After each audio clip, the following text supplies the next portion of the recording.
This is an introduction to the Custom Dice Pack plugin.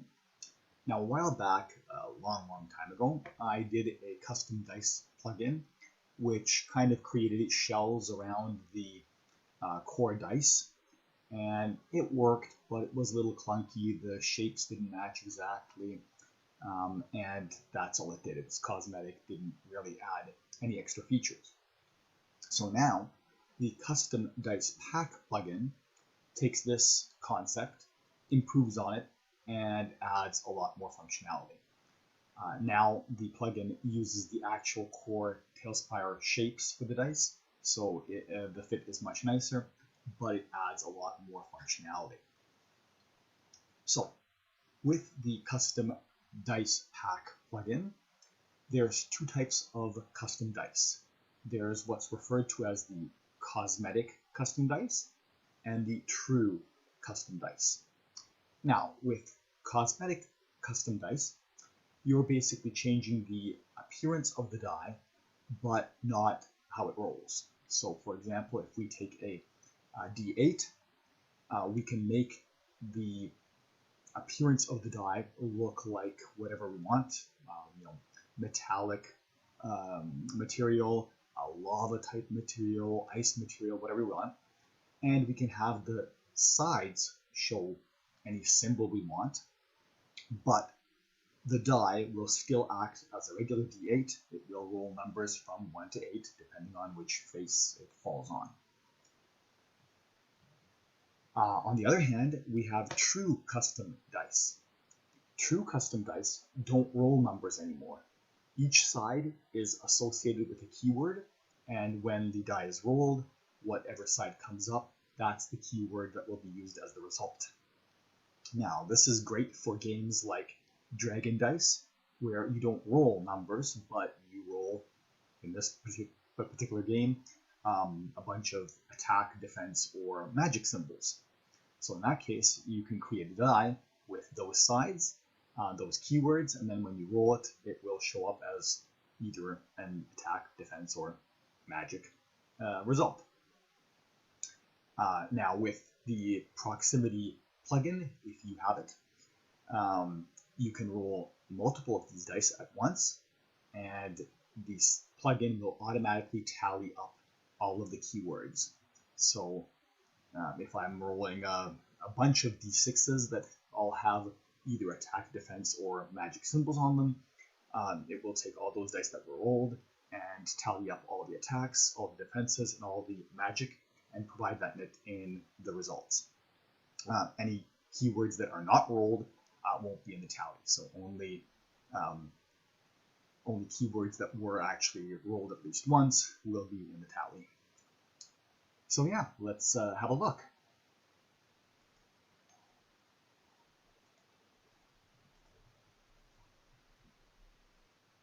So I'm loading a Talespire board here.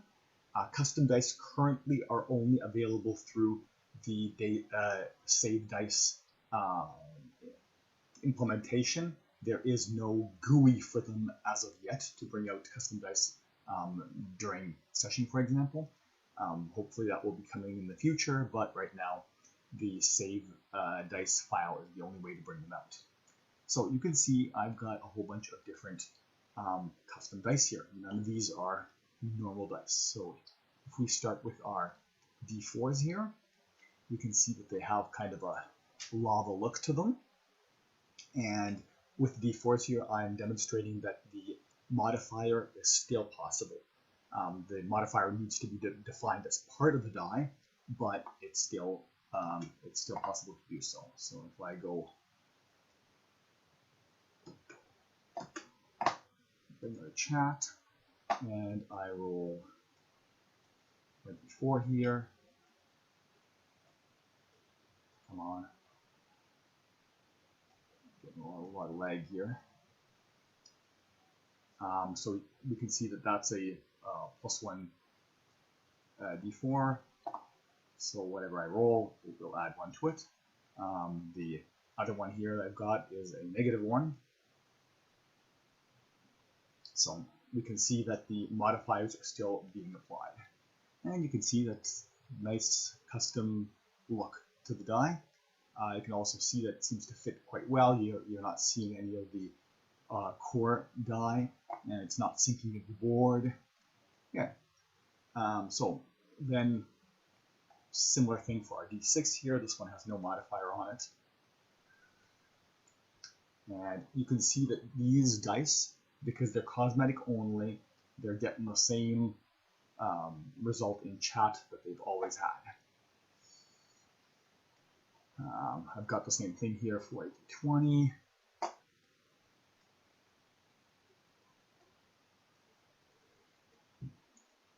$12 and a D8. No, sorry, D10 and a D8.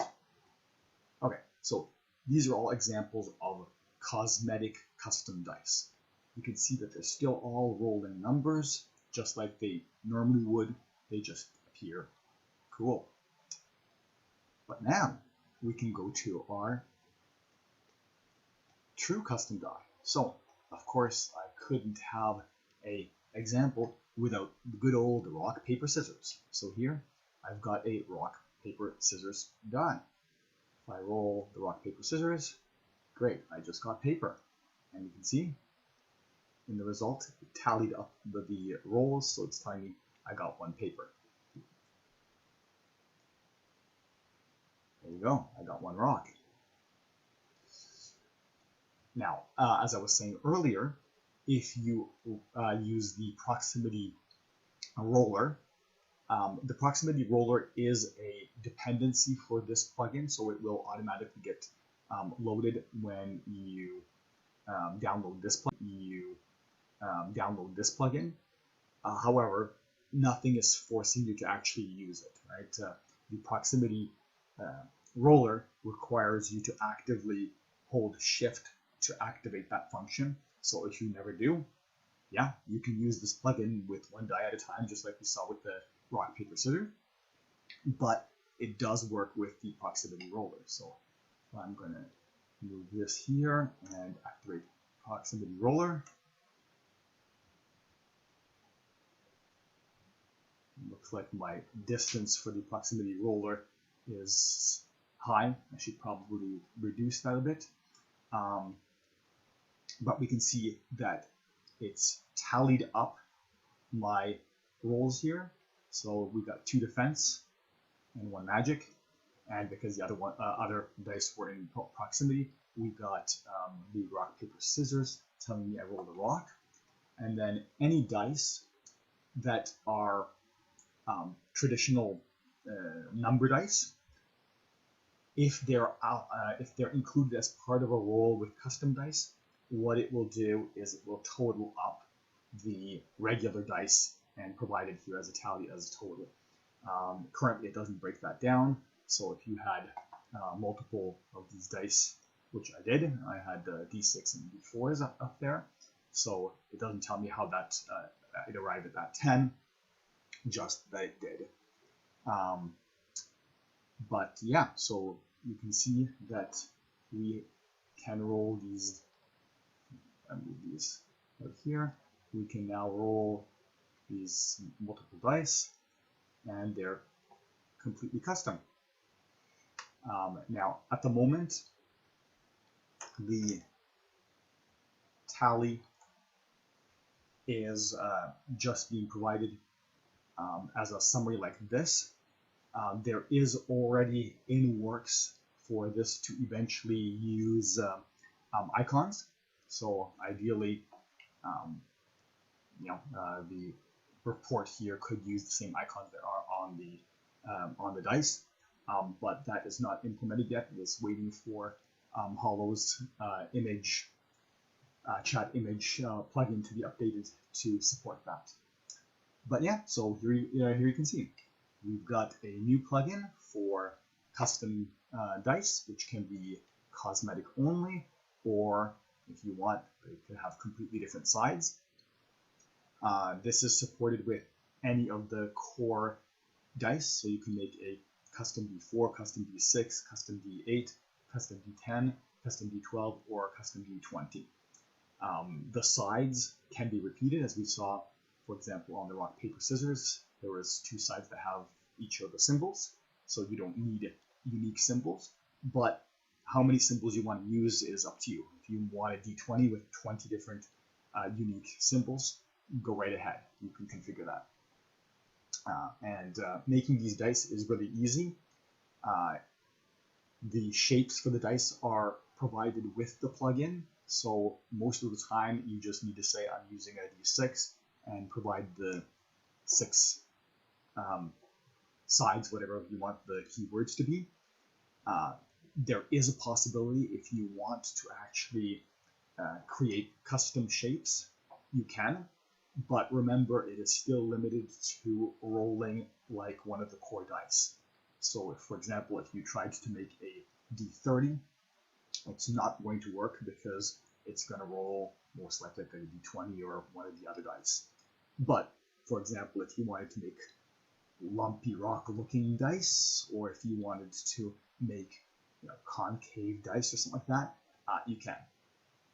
They will still roll just like the core dice. So if you make a lumpy die, and the lumpiness will not affect the roll, but you can get cool looking effects that way. Similarly, the core dice are not UV textured because core Talespire actually, the numbers that appear on the dice are separate entities. They're not part of the texture. So the UV mapping overlaps a whole bunch of the UV mapping. The sides basically use the same portion of the texture. So I went through and UV mapped all of the dice, so it's easy to make custom sides. The textures for that, the reference templates, are all included, so it's really easy to make your own texture. But if you don't like my UV mapping focuses on the faces, but not kind of the edges. If you want to make a better UV mapping, you can, because the plugin does support specifying a different file for your dice shapes. So it's very configurable. Out of the box, when you download this plugin, it will not do anything. You need to do a little bit of configuration in order to even get the demo going. That's because the Save Dice plugin saves to a file that's that includes your campaign ID to make it campaign specific. But of course, I have no idea what your campaign ID will be ahead of time, so I have provided a sample save file with this configuration of dice that you see here. But it does mean that you need to do a little bit of work to activate that demo or to set up your own file. All of that is in the documentation. It's not hard. So just keep that in mind, that if you download this plugin and expect some miracle to happen, it's not going to happen until you do a little bit of work. And that's about it.